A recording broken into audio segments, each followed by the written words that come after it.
श्री कृष्ण कहते हैं, सबसे बड़ा तेरा दरबार है, तू ही सबका पालनहार है।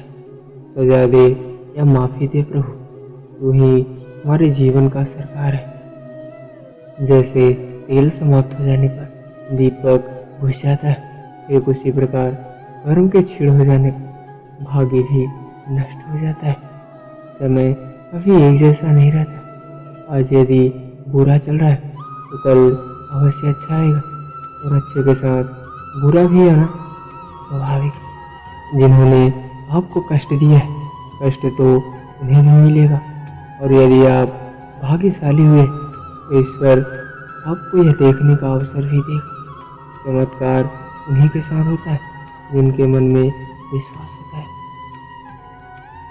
मुश्किलें केवल बेहतरीन लोगों के हिस्से में आती हैं, क्योंकि वही लोग इसे बेहतरीन तरीके से अंजाम देने की ताकत रखते हैं। जिस परिस्थिति को बदल पाना संभव ना हो, उसको लेकर अपनी मनोस्थिति को बदल लीजिए, कुछ हद तक समाधान अवश्य मिलेगा। अगर तुम्हारे ख्वाब बड़े हैं तो तुम्हारा संघर्ष कैसे छोटा हो सकता है। जहाँ अपनों के सामने सच्चाई साबित करनी पड़े, वहाँ बुरे बन जाना ही ठीक है। अपमान का बदला लड़ाई झगड़े से नहीं लिया जाता, बल्कि शांति से कामयाब होकर लिया जाता है। आशा और विश्वास कभी गलत नहीं होती।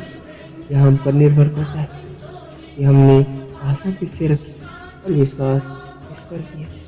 कभी कभी आप बिना गलत किए भी बुरे बन जाते हो, क्योंकि जैसा लोग चाहते आप वैसा बन नहीं पाते। जो लोग किसी सच्चे व्यक्ति का दिल तोड़कर किसी तीसरे के पास खुशी ढूंढने जाते हैं, वो अक्सर धोखा ही पाते हैं। आपके हर कर्म का फल आपको किसी न किसी रूप में अवश्य प्राप्त होगा। सोच अच्छी रखो तो लोग अपने आप अच्छे लगेंगे, नीयत अच्छी रखो तो काम अपने आप अच्छे होने लगेंगे। जब कोई हाथ और सांस दोनों ही छोड़ देता है, तब कुदरत कोई ना कोई उंगली पकड़ने वाला भेज ही देता है। उसी का नाम पाना है। मौन से बड़ा कोई उत्तर नहीं, और क्षमा से बड़ा कोई दंड नहीं। प्रेम एक ऐसा अनुभव है जो मनुष्य को कभी परास्त नहीं होने देता, और घृणा एक ऐसा अनुभव है जो मनुष्य को कभी जीतने नहीं देता। प्रेम एक ऐसा एहसास है जो किसी भी इंसान को कभी असफल नहीं होने देता, और अहंकार एक ऐसा अनुभव है जो किसी भी व्यक्ति को कभी सफल नहीं होने देता। जीवन ना तो भविष्य में है और ना ही अतीत में है। जीवन तो बस इस पल में है, केवल इस पल में। जो मनुष्य अपने जीवन को अपने अतीत या भूतकाल के भरोसे जीते हैं, उन्हें श्री कृष्ण मार्गदर्शन देते हुए कहते हैं कि मनुष्य का जीवन ना तो उनके भूतकाल में है और ना ही भविष्य काल में है। मनुष्य के जीवन का असली सुख उसके वर्तमान काल में ही है। इसलिए हर मनुष्य को वर्तमान के जीवन का पूरा आनंद लेना चाहिए और निस्वार्थ भाव से सत्य कर्म करते रहना चाहिए।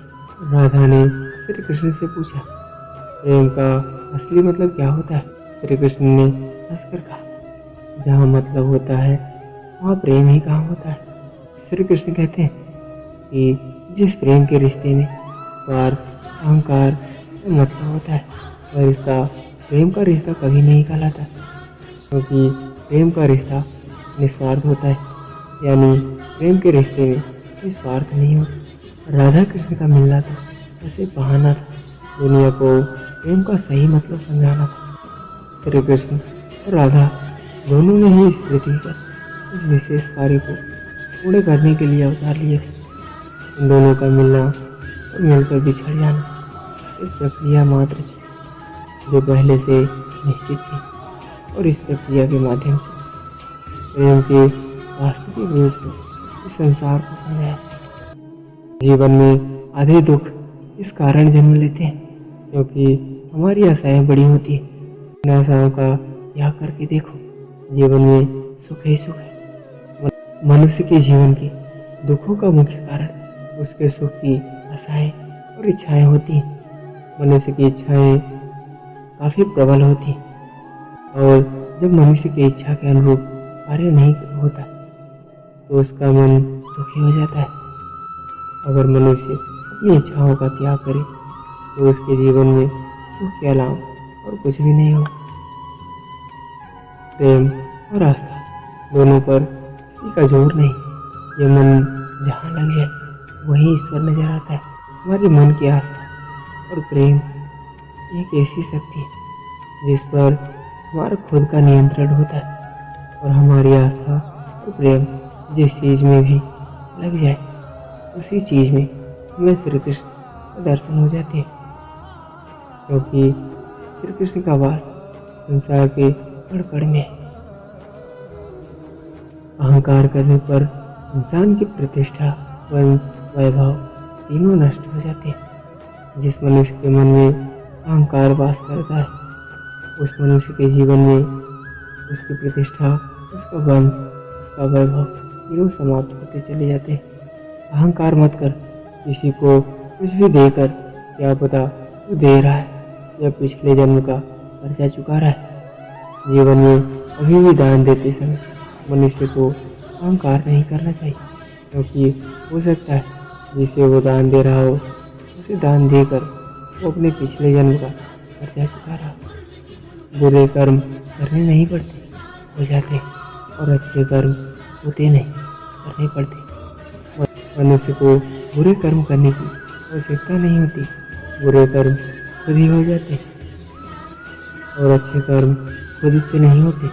मनुष्य को अच्छे कर्म स्वयं अपनी इच्छा से करने पड़ते हैं, तभी उसका जीवन सफल हो पाता है। जब आप प्रभु के साथ जुड़ जाओ तो आपकी परीक्षा आरंभ हो जाएगी। कुछ लोग इसे दुख समझते हैं तो कुछ लोग प्रभु की कृपा। सदियों से ईश्वर अपने भक्तों की परीक्षा ले रहे हैं और इस परीक्षा के दौरान ईश्वर अपने भक्तों को अनेक प्रकार के कष्टों से सामना करवाता है। सामान्य मनुष्य इन कष्टों और दुखों को भगवान की पीड़ा समझकर भगवान से मुंह मोड़ लेता है, तो दूसरी तरफ सच्चे भक्त प्रभु का आशीर्वाद समझकर इन कष्टों का सामना करते हैं। जीवन में समय चाहे जैसा हो, परिवार के साथ रहो। सुख हो तो बढ़ जाता है, दुख हो तो बढ़ जाता है। मनुष्य के जीवन की परिस्थिति चाहे जो भी हो, उसे हर परिस्थिति में अपने परिवार के साथ रहना चाहिए। अगर उसके जीवन में सुख हो तो परिवार के साथ सुख भी बढ़ जाता है, और उसके जीवन में अगर दुख है तो उसके परिवार के साथ दुख कम हो जाता है। स्वार्थ से रिश्ते बनाने की कितनी भी कोशिश करो वो कभी नहीं बनते, और प्रेम से बने रिश्तों को तोड़ने की कितनी भी कोशिश करो वो कभी टूटते नहीं। श्री कृष्ण कहते हैं कि जिस रिश्ते की शुरुआत स्वार्थ से हो वह रिश्ता कभी सफल नहीं हो पाता, और जिस रिश्ते की शुरुआत प्रेम से हो उस रिश्ते को दुनिया की कोई भी ताकत तोड़ नहीं सकती। फल की अभिलाषा छोड़कर कर्म करने वाला पुरुष ही अपने जीवन को सफल बनाता है। जिस मनुष्य का अटूट विश्वास अपने कर्मों पर होता है और जो मनुष्य अपने कर्मों पर सदा अडिग रहता है वही मनुष्य जीवन में सफल हो पाता है। और जो मनुष्य सिर्फ फल की चिंता करता है और कर्म नहीं करता उसे जीवन में सिर्फ असफलता प्राप्त होती है।